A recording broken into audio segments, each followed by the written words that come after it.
পরশুরাম জয়ন্তী হল খুবই মাহাত্ম্যপূর্ণ, কারণ ভগবান বিষ্ণুর ষষ্ঠ অবতার হলেন ভগবান পরশুরাম। ত্রেতা যুগে ভার্গব বংশে জন্মগ্রহণ করেছিলেন তিনি। বৈশাখ মাসের শুক্লপক্ষের তৃতীয়ার দিন পালিত হয় এই পরশুরাম জয়ন্তী, অর্থাৎ ভগবান পরশুরামের জন্মদিবস।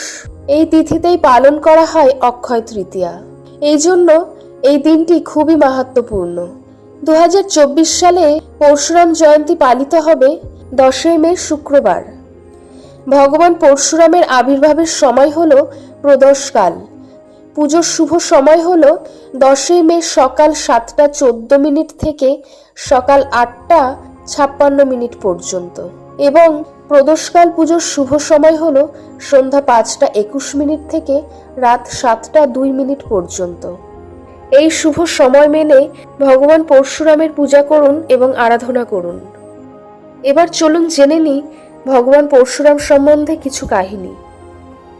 তার আগে প্রিয় দর্শক, আপনি যদি এই চ্যানেলে নতুন হয়ে থাকেন তাহলে চ্যানেলটি অবশ্যই সাবস্ক্রাইব করবেন। ভগবান পরশুরাম ব্রাহ্মণ পরিবারে জন্মগ্রহণ করেছিলেন, কিন্তু তার স্বভাব ও গুণাবলী ছিল ক্ষত্রিয়দের মতো।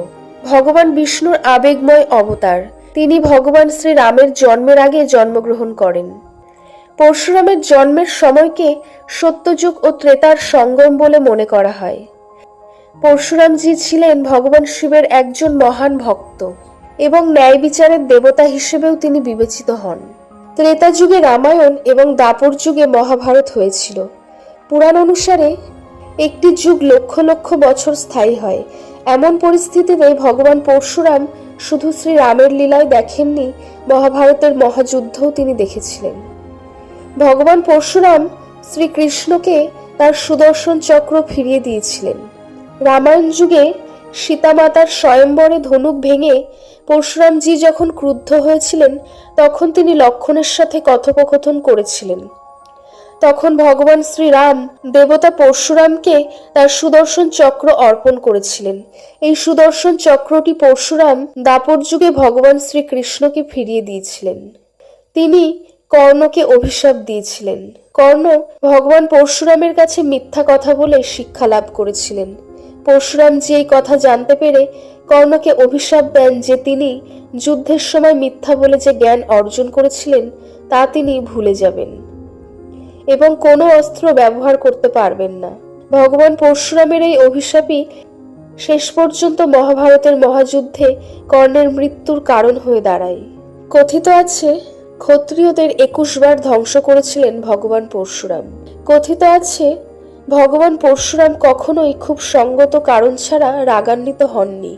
সম্রাট সহস্র অর্জুনের অত্যাচার ও অসদাচরণ যখন সীমা অতিক্রম করে এবং যখন ভগবান পরশুরাম তার মায়ের কাছ থেকে জানতে পারেন যে দুষ্ট রাজা সহস্রার্জুন তিনি ঋষিদের আশ্রম ধ্বংস করেছিলেন এবং বিনা কারণে তাদের হত্যা করেছিলেন, তখন তার আশ্রমে আগুন লাগিয়ে দিয়ে কামধেনু ছিনিয়ে নিয়েছিলেন।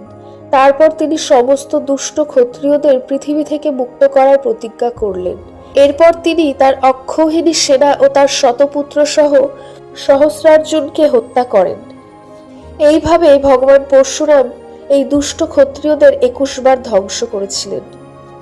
এমনকি দেবতা গণেশজিও ভগবান পরশুরামের ক্রোধ থেকে বাঁচতে পারেননি। ব্রহ্মবৈবর্ত পুরাণ অনুসারে একবার পরশুরামজি ভগবান শিবকে দেখতে কৈলাস পর্বতে পৌঁছলে দেবতা গণেশ তাকে শিবের সঙ্গে দেখা করতে বাধা দেন।